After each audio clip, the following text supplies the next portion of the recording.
لیکن جلد ہی انہیں اپنی غلطی کا احساس ہو گیا۔ انہوں نے ابو سفیان کو نبی اکرم صلی اللہ علیہ وسلم کے پاس صلح کی تجدید کرنے کے لیے بھیجا۔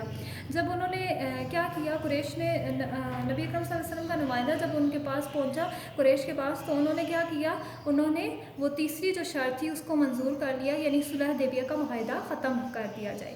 تو جب انہوں نے یہ شرط منظور کر لی تو پھر انہیں اپنی غلطی کا احساس ہو گیا کہ یہ تو غلط ہو گیا، اس لیے انہوں نے کیا کیا، ابو سفیان کو نبی اکرم صلی اللہ علیہ وسلم کے پاس صلح کے لیے بھیجا۔ ٹھیک ہے، آگے دیکھتے ہیں۔ ابو سفیان نے نبی اکرم صلی اللہ علیہ وسلم سے صلح کی درخواست کی، نبی اکرم صلی اللہ علیہ وسلم نے خاموشی اختیار فرمائی۔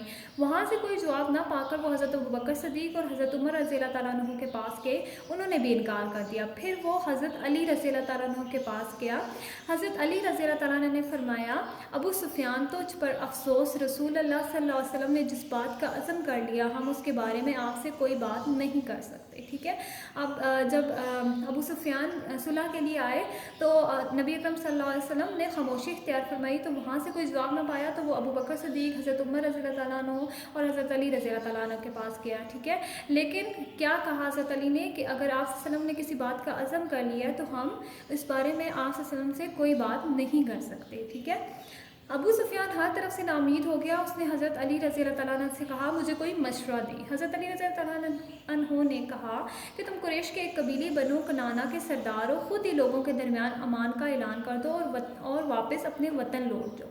ابو سفیان نے ایسا ہی کیا اور واپس جا کر سارا قصہ لوگوں سے بیان کیا۔ سب نے پریشان ہو کر کہا یہ تو نہ صلح ہے اور نہ جنگ۔ ٹھیک ہے، نیکسٹ ہے لشکر اسلام کی روانگی۔ صلح حدیبیہ ختم ہونے کے بعد یہ بہترین موقع تھا کہ نبی اکرم صلی اللہ علیہ وسلم اسلام کی سربلندی اور خانہ کعبہ کو بتوں سے پاک کرنے کے اقدامات کریں۔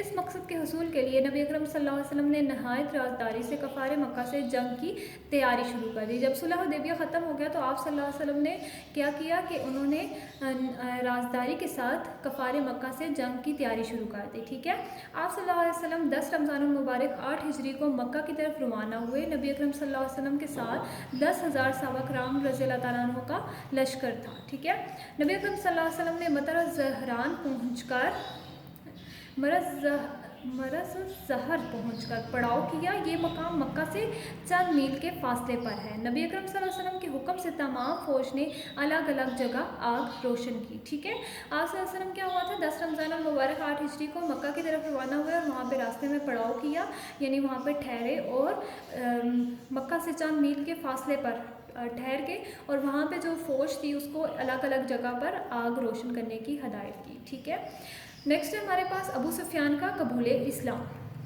اللہ تعالیٰ نے قریش پر ساری خبروں کی رسائی روک دی تھی، اس لیے وہ حالات سے مکمل طور پر لا علم تھے۔ اس صورتحال میں وہ خوف اور اندیشے دو چار تھے۔ حالات سے باخبر ہونے کے لیے ابو سفیان، حکیم بن حزام اور بدیل بن ورقہ مکہ سے نکلے۔ راستے میں انہیں نبی اکرم صلی اللہ علیہ وسلم کے چچا حضرت عباس رضی اللہ تعالیٰ عنہ مل گئے۔ حضرت عباس رضی اللہ تعالیٰ عنہ نے انہیں بتایا کہ مسلمانوں کا لشکر آن پہنچا ہے، اب قریش کی خیر نہیں۔ ابو سفیان گھبرا گئے۔ اب دیکھیں کہ اللہ تعالیٰ نے قریش پر ساری خبروں کی رسائی روک دی تھی، اس لیے قریش بالکل ہی حالات سے باخبر نہیں تھے، وہ بالکل لا علم تھے۔ اور اسی وجہ سے وہ لوگ خوف اور اندیشے کا شکار تھے کہ اب مسلمان کیا کرنے والے ہیں۔ اسی لیے حالات سے باخبر ہونے کے لیے کون نکلے، حضرت ابو سفیان اور حکیم بن حزام، بدیل بن ورقہ جو ہے وہ مکہ سے نکلے اور راستے میں انہیں کون ملے، حضرت عباس رضی اللہ تعالیٰ عنہ، اور حضرت عباس رضی اللہ تعالیٰ عنہ نے انہیں بتایا کہ مسلمانوں کا لشکر آ گیا ہے، اب قریش کی خیر نہیں۔ ٹھیک ہے، آگے دیکھتے ہیں کیا ہوا۔ حضرت عباس رضی اللہ تعالیٰ عنہ انہیں لے کر نبی اکرم صلی اللہ علیہ وسلم کی طرف روانہ ہوئے۔ راستے میں حضرت عمر رضی اللہ تعالیٰ عنہ ملے، انہوں نے حضرت عباس رضی اللہ تعالیٰ عنہ کے ساتھ ابو سفیان کو دیکھا تو شدید غصے کی حالت میں نبی اکرم صلی اللہ علیہ وسلم کو اطلاع دینے کے لیے دوڑے۔ حضرت عباس رضی اللہ تعالیٰ عنہ نے اپنے خچر کو ایڑ لگائی اور حضرت عمر رضی اللہ تعالیٰ عنہ سے پہلے ابو سفیان کو آپ صلی اللہ علیہ وسلم کی خدمت میں پیش کر دیا۔ ٹھیک ہے، حضرت عمر رضی اللہ تعالیٰ نے عرض کی یا رسول اللہ مجھے اجازت ہے میں اس ابو سفیان کی گردن اڑا دوں۔ حضرت عباس رضی اللہ تعالیٰ عنہ نے کہا یا رسول اللہ میں نے ابو سفیان کو پناہ دی ہے۔ نبی اکرم صلی اللہ علیہ وسلم نے حضرت عباس رضی اللہ عنہ سے فرمایا ابو سفیان کو صبح میرے پاس لانا۔ اگلے دن دونوں نبی اکرم صلی اللہ علیہ وسلم کی خدمت میں حاضر ہوئے۔ نبی اکرم صلی اللہ علیہ وسلم نے ابو سفیان کو دیکھ کر فرمایا تم پر افسوس کہ اب بھی تمہارے لیے وقت نہیں آیا کہ تم یہ جان سکو کہ اللہ تعالیٰ کے سوا کوئی معبود نہیں اور میں اللہ کا رسول ہوں۔ حضرت عباس رضی اللہ عنہ نے اس سے کہا کہا کہ اس سے پہلے کہ مسلمان تمہاری گردن اڑا دیں اسلام قبول کر لو۔ اس پر ابو سفیان نے اسلام قبول کر لیا۔ حضرت عباس رضی اللہ تعالیٰ عنہ نے نبی اکرم صلی اللہ علیہ وسلم سے کہا کہ آپ انہیں کوئی اعزاز عطا فرمائیں۔ آپ صلی اللہ علیہ وسلم نے فرمایا جو ابو سفیان کے گھر میں داخل ہو جائے اسے امان ہے، جو اپنا دروازہ اندر سے بند کر لے اسے امان ہے، اور جو مسجد حرام میں داخل ہو جائے اسے امان ہے۔ یعنی اس طرح سے حضرت ابو سفیان نے جو ہے اسلام قبول کر لیا تھا، ٹھیک ہے۔ فتح مکہ کے موقع پر حضرت ابو سفیان نے اسلام قبول کیا تھا، ٹھیک ہے۔ نیکسٹ ہے فتح مکہ۔ نبی اکرم صلی اللہ علیہ وسلم نے حضرت عباس رضی اللہ عنہ سے فرمایا کہ ابو سفیان کو پہاڑ کی چوٹی پر لے جا کر کھڑا کرو تاکہ یہ اللہ تعالیٰ کے لشکر کا نظارہ اپنی آنکھوں سے کر لے۔ اسلامی لشکر کی شان و شوکت دیکھنے کے بعد ابو سفیان دوڑتے ہوئے مکہ پہنچا اور بلند آواز سے پکارا، قریش کے لوگوں، محمد صلی اللہ علیہ وسلم اپنے بڑے لشکر کے ساتھ مکہ پہنچنے والے ہیں جن کا مقابلہ کرنے کی تم میں طاقت نہیں۔ ابو سفیان نے اہل مکہ کو نبی اکرم صلی اللہ علیہ وسلم کی طرف سے امان کا پیغام بھی دیا۔ اسلامی لشکر جنگ کیے بغیر نہایت شان و شوکت سے مکہ میں داخل ہوا۔ آپ صلی اللہ علیہ وسلم اپنے ساتھیوں کے ساتھ مسجد حرام میں تشریف لے گئے، حجر اسود کو بوسہ دیا اور اس کے بعد بیت اللہ کا طواف کیا، ٹھیک ہے۔ اس طرح سے فتح مکہ ہوا کہ حضرت عباس رضی اللہ عنہ نے جب دیکھا اللہ تعالیٰ کے لشکر کا نظارہ اپنی آنکھوں سے کیا اور اسلامی لشکر کی شان و شوکت کو دیکھنے کے بعد جو ہے قریش سے کہا کہ اپنے محمد صلی اللہ علیہ وسلم اپنے بڑے لشکر کے ساتھ آن پہنچے ہیں اور تم ان کا مقابلہ نہیں کر سکتے، ٹھیک ہے۔ اور اس طرح ابو سفیان نے نبی اکرم صلی اللہ علیہ وسلم کی طرف سے مکہ کے لوگوں کو امان کا پیغام بھی دیا، ٹھیک ہے۔ حق آ گیا اور باطل مٹ گیا۔ بیت اللہ کے گرد اور اس کی چھت پر 360 بت تھے۔ آپ صلی اللہ علیہ وسلم کمان سے ان بتوں کو ٹھوکر مارتے اور یہ آیت تلاوت فرماتے، حق آ گیا اور باطل مٹ گیا، بے شک باطل تو مٹنے ہی والا ہے۔ عام معافی کا اعلان۔ حضرت بلال رضی اللہ تعالیٰ عنہ نے کعبے کی چھت پر چڑھ کر اذان دی۔ آپ صلی اللہ علیہ وسلم نے خانہ کعبہ کے اندر نماز ادا کی، نماز سے فارغ ہوئے اور خانہ کعبہ سے باہر تشریف لائے۔ خانہ کعبہ کے باہر قریش مکہ سر جھکائے کھڑے تھے۔